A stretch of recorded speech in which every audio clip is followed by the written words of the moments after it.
My name is Penelope Caldwell, and I need to tell you something before this story begins.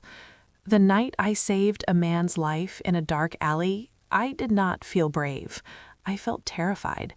My hands were shaking so badly I could barely press the horn. My voice cracked when I shouted. Every rational thought in my body was telling me to drive away, to pretend I had not seen it, to keep being the person I had trained myself to be for 26 years, invisible, small, forgettable.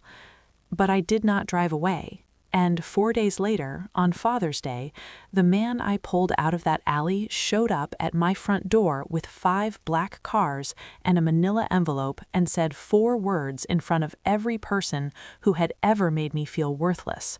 "She is not yours." The man who raised me went pale. My mother grabbed the doorframe like the ground had shifted beneath her. And I stood on that porch in the cold evening air and felt the entire architecture of my life crack open at once. Stay with me, because what happened after those 4 words is the part nobody talks about, the part that is harder than the revelation, the part that required more courage than any alley ever did. I grew up in a house where love was distributed like a limited resource. There was plenty of it, just not for me. My father, Thomas Caldwell, was the kind of man who commanded every room he entered. Tall, sharp-suited, with a voice that carried whether he wanted it to or not. In town, people respected him the way they respect things that are large and certain and unlikely to yield. He ran a successful real estate firm. He sat on 3 civic boards. He shook hands firmly and remembered names, and gave generously to the right charities at the right moments. At home, he was a different kind of large. My mother, Linda, was soft where he was hard, quiet where he was loud, forever knitting things nobody ever wore, her hands always moving as if stillness was something she could not afford. She loved me, I believe that completely, but she loved me in the private, whispered way of someone who has learned that speaking too loudly draws fire. My brother Jacob was 20, pre-law, already carrying himself with the practiced confidence of a man who has been told since childhood that rooms will open for him. He was not cruel, exactly. He was simply indifferent to my existence in the way people are indifferent to furniture they have always taken for granted. My sister, Sophie, was 23, radiant, social, the kind of person whose presence reorganizes a room toward her without any deliberate effort. She was not my enemy. She was simply the standard against which I was always measured and always found lacking. And I was Penelope, the eldest, the quiet one, the one my father looked at across the dinner table when he needed someone to disappoint him. I was 13 when I decided to try. I spent 3 weeks on a painting, our family portrait done from a photograph my mother kept on the mantel. I painted my father's proud posture, Jacob's grin, Sophie's dress, my mother's warm eyes, and in the corner, small but present, myself. I wrapped it in brown paper and tied it with ribbon I bought with saved lunch money. Father's Day. I handed it to him in front of everyone. He unwrapped it, looked at it for perhaps 4 seconds, then he laughed once, short and sharp. He said, "Childish, what use is this? Learn to do something practical." He set it aside, and the conversation moved on immediately, the way conversations move when something has been disposed of. I carried that painting to my room and put it in the back of the cupboard. I did not paint again for 6 years. The lesson I took from that afternoon was not that I was untalented. The lesson I took was that wanting to be seen was itself a kind of weakness, that reaching toward someone who would not reach back was something I needed to stop doing. So I stopped reaching. I became very good at being quiet, at sitting in the corner of rooms, taking up exactly as much space as necessary and no more, at absorbing insults without visible reaction, which I had learned from watching my mother do it, though I told myself I was different because I was choosing it rather than being forced into it. Looking back, I am not sure the distinction was as meaningful as I believed. Every holiday was the same architecture. My father at the head of the table, Jacob and Sophie orbiting him like planets in their proper positions, my mother smoothing things over in her quiet way, and me slightly outside the warmth of it, close enough to see, far enough to feel the difference. At dinner, he would turn to me occasionally. "Penelope, speak louder. Stop hiding behind books. Look at Sophie. Look at Jacob. Why can't you be more like them?" Not questions, observations, delivered with the brisk efficiency of someone who has already decided they are correct. I would nod. I would look at my plate. I would wait for the attention to move elsewhere. After dinner, my mother would sometimes slip into my room. She would sit on the edge of my bed and take my hand and whisper, "You are wonderful, Penny. Don't let his words destroy you." Her own hands trembled when she said it. I loved her for trying. It was not enough, but I loved her for trying. The night I saved Richard Hale's life began like every Thursday night. I had finished tutoring 3 students after my regular teaching day. I was tired in the specific way that comes from giving your full attention to other people for 8 consecutive hours.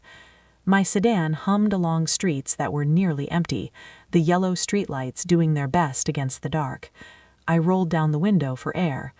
That was when I heard it. Not loud, not dramatic, just a sound that did not belong to the night. A low, broken groan followed by the flat impact of something against something that yielded. I slowed without deciding to. I turned into the alley without deciding to. My headlights found them immediately. 3 men in dark hoodies, laughing with the particular ease of people who believe they are unobserved. On the ground between them, a man in a gray coat, curled inward, his face dark with blood. I sat in my car for perhaps 3 seconds. In those 3 seconds, I thought about every time I had stayed quiet when I should have spoken, every dinner table, every painting in the cupboard, every whispered consolation that had not changed anything. I pressed the horn with both hands. The sound was enormous in that narrow space. I switched on my high beams at the same time, flooding the alley white. I said, loud as I could make myself, "Stop or I'll call the police." My voice shook badly. They scattered anyway. I got out of the car. My legs were unreliable beneath me. I walked to the man and knelt on the wet pavement and put my hand on his shoulder. "Sir," I said, "can you hear me?" His eyes opened. Salt and pepper hair matted with blood. A face that even in this condition carried some quality of authority, of being accustomed to being looked at directly. His lips moved. I leaned closer. He said, "Thank you. You saved me."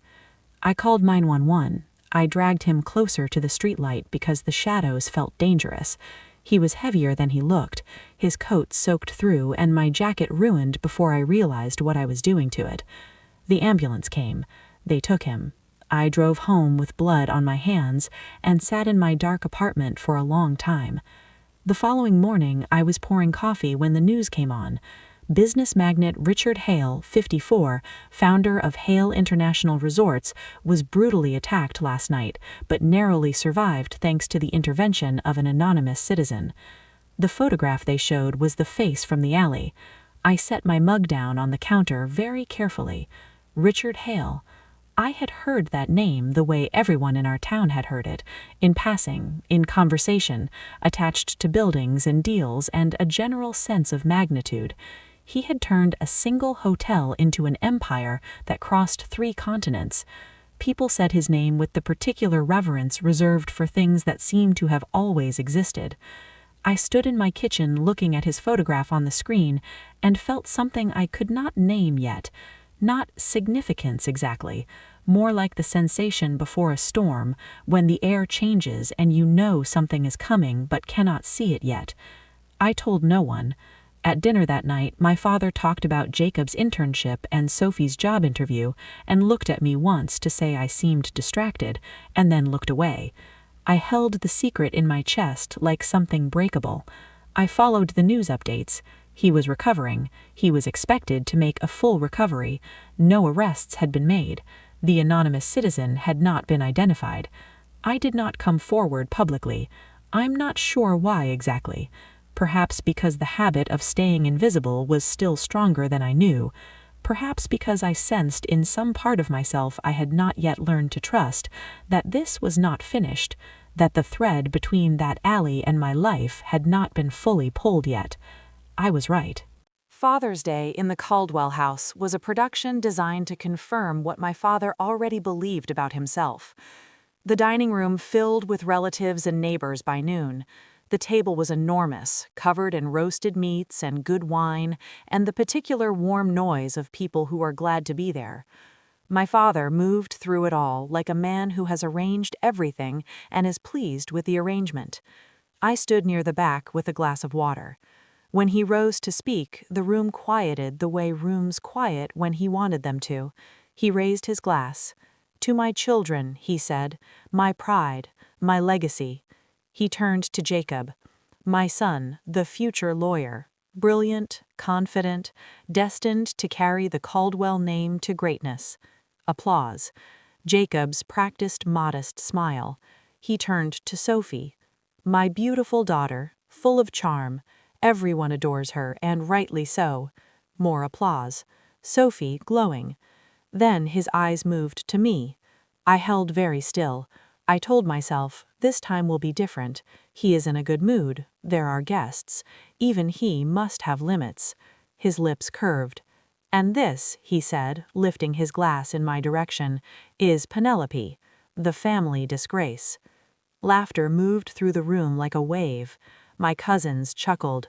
Relatives smiled. Someone near the back actually applauded once, thinking it was a joke rather than a declaration. My face burned.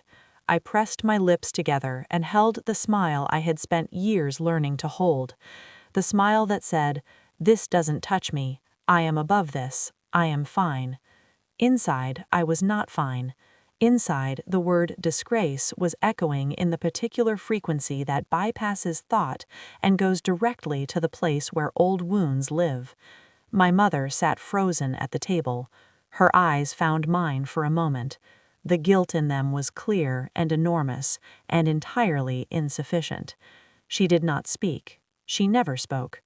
I set my glass down quietly and walked to the porch. The night air was cold against my face.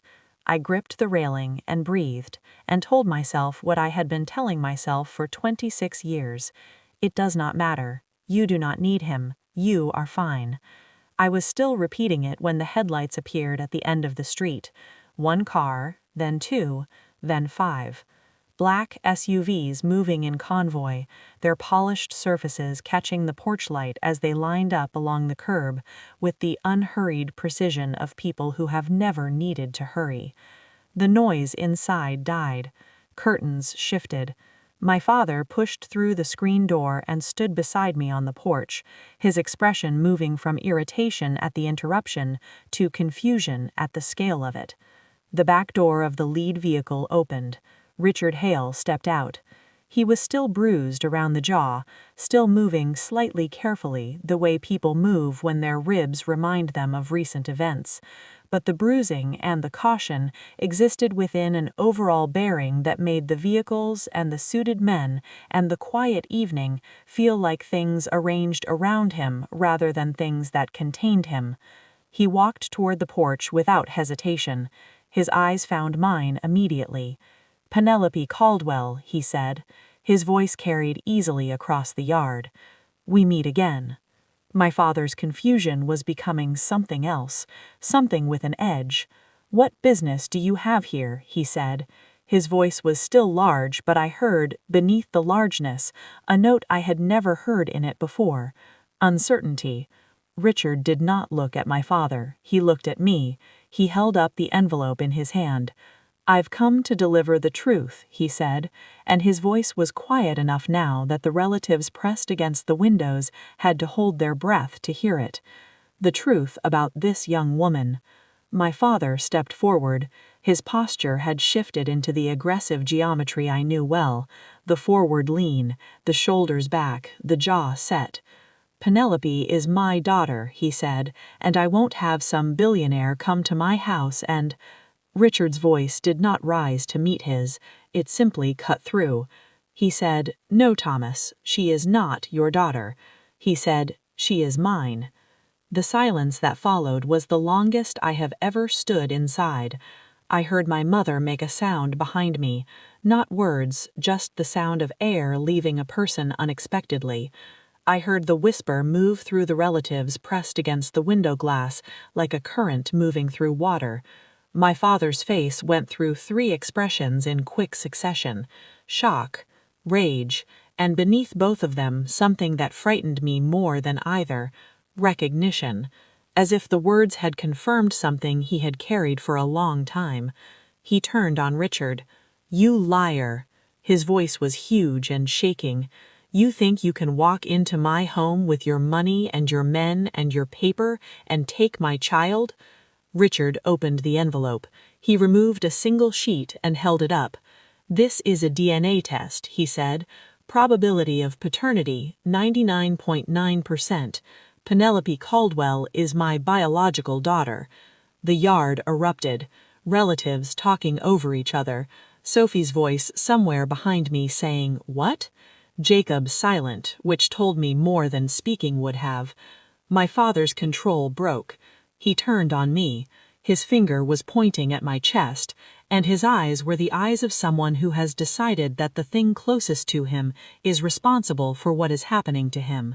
He said, "She is nothing but a mistake, a useless, shameful mistake." And something in me that had been bending for 26 years simply stopped bending. I stepped forward. I said, "Stop."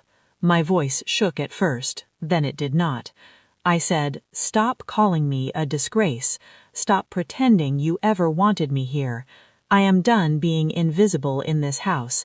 I am done performing gratitude for a childhood that felt like punishment." He moved toward me. Later, I would understand that he did not intend to touch me, that the movement was habitual, the automatic lunge of a man who has always used his size to close down conversations. But Richard stepped between us before I could find out. His hand went flat against my father's chest. His voice dropped to something very quiet and very clear. He said, "Touch her." 2 words. The rest was implication. My father stopped. For the first time in my memory, my father stopped. He looked at Richard's hand on his chest, and something moved across his face that I had never seen there before. He took a step back. I looked at the yard full of people who had laughed at my father's joke 20 minutes ago, who had raised their glasses while he called me a disgrace, who had watched 26 years of quiet cruelty and called it a family dinner. I straightened. I said, "I am not your disgrace." My voice was steady. I said, "I am Penelope Hale, and I am done letting any of you decide what I am worth." The days that followed were not triumphant in the way stories make them sound. They were complicated in the way real things are complicated. Richard drove me to his mansion that night. I sat in the back of the car with my hands in my lap, not speaking, while the city moved past the windows. He did not push me to talk. He simply made sure I was not alone, which was, I would learn, the way he showed most things. The next morning, headlines carried the story: "Hotel tycoon Richard Hale acknowledges secret daughter." My name, which had spent 26 years accumulating invisible weight in a house where it was synonymous with failure, was suddenly everywhere, not as a disgrace, as a fact. I did not know how to hold that yet. I am not sure you can know how to hold something like that until you have been holding it for a while and your arms have had time to adjust. My father's reputation moved the way reputations move when a long-maintained story collapses. Not all at once, but steadily. Business associates grew distant. Civic boards became suddenly occupied with other matters. The phone calls he returned did not generate return calls. My mother called me one evening. I almost did not answer. I answered. She said, "Penny, I am so sorry. I thought I was protecting you. I was wrong. I let you suffer when I should have fought for you." I sat with the phone against my ear for a long time. I said, "I just wanted to be loved, Mom." She cried. I did not have room for her tears yet. My own were taking up too much space. I said, "I have to go." I hung up. I sat in the quiet of a room in Richard's mansion, a room with a window that overlooked a garden, and I thought about what she had said. I thought I was protecting you. The thing about protection offered in silence is that the person being protected cannot feel it. They can only feel the exposure. I did not call her back that night, but I kept the phone close, which was, I suppose, something. Jacob found me at the grocery store 2 weeks later. His face did something complicated when he saw me. Several things moved across it that he was not practiced enough to control. He said, "So now you're the Hale heir, huh?" The way he said it was designed to sound casual. Beneath the casual was something jagged. I looked at my brother, who had spent his entire life being handed a gold standard and told the distance between him and that standard was his to close, and I felt something I had not expected to feel. Not satisfaction, pity. He had been told his whole life that he was exceptional by virtue of who his father was, and now the value of that currency had shifted, and he had not been taught any other kind. I said, "Take care of yourself, Jacob." I pushed my cart past him. He did not reply. Sophie never called. Her silence was its own kind of answer. I accepted it. Some relationships are revealed by the precise moment they choose not to show up. Richard's world was not easy to enter. I want to be clear about this because the story could be told as though receiving the truth of who you are automatically resolves who you are becoming, and that is not how it works. I was a teacher. I knew how to stand in front of 20 children and make fractions feel manageable. I did not know how to sit in a boardroom of executives who had spent their careers measuring people by metrics I was only beginning to understand. They were polite in the way that contains its opposite. Richard's chief of operations, a woman named Margaret, watched me in early meetings with the careful neutrality of someone who has decided to withhold judgment until the evidence is sufficient. She was not unkind, she was precise. There is a difference. I made mistakes. In my 3rd week, I misread a contract clause during a negotiation preparation and had to be corrected in front of 6 people. The silence that followed the correction had a particular quality. I could feel the recalibration happening in the room, the private revision of what they had tentatively decided I might be. I wanted to disappear. The old muscle memory of making myself small fired with the reliability of long practice. But I thought about the alley, about 3 seconds of choosing not to drive away. I said, "Thank you for the correction. Walk me through the full clause." I asked 4 more questions until I understood it completely. Margaret's expression shifted by approximately 2 degrees, barely visible, but I was trained in reading expressions that were trying not to be read. It was the beginning of something. Richard watched without commenting. He gave me access and space and correction when I needed it, and did not soften the correction more than was useful. He said once, sitting across from me in his study at 11 at night, "They'll doubt you. Let them. Doubt is not your problem to solve.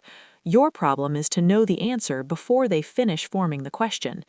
He said, "You're not behind because you're incapable. You're behind because you started late. Those are different things. One is permanent, one is temporary." I went home that night and studied until 2 in the morning. I did that for many nights. The moment things shifted was not a single moment, it was accumulated.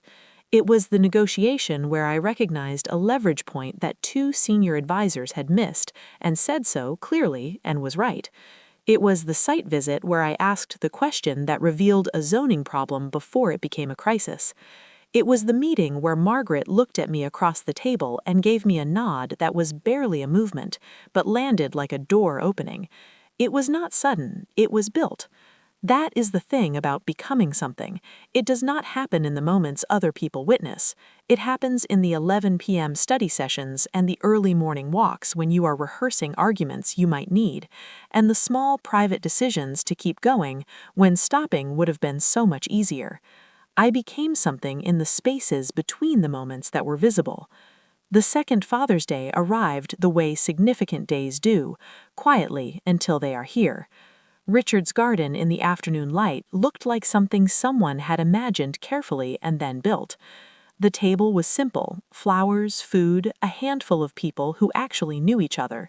No performance, no audience arranged to confirm the host's status.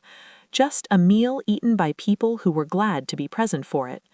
I sat across from Richard and thought about all the Father's Days that had come before this one.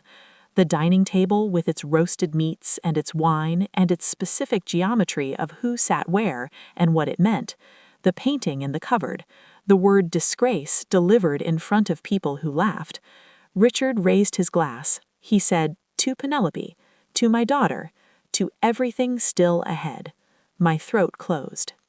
I raised mine. I said, "To you, Dad." The word came out naturally.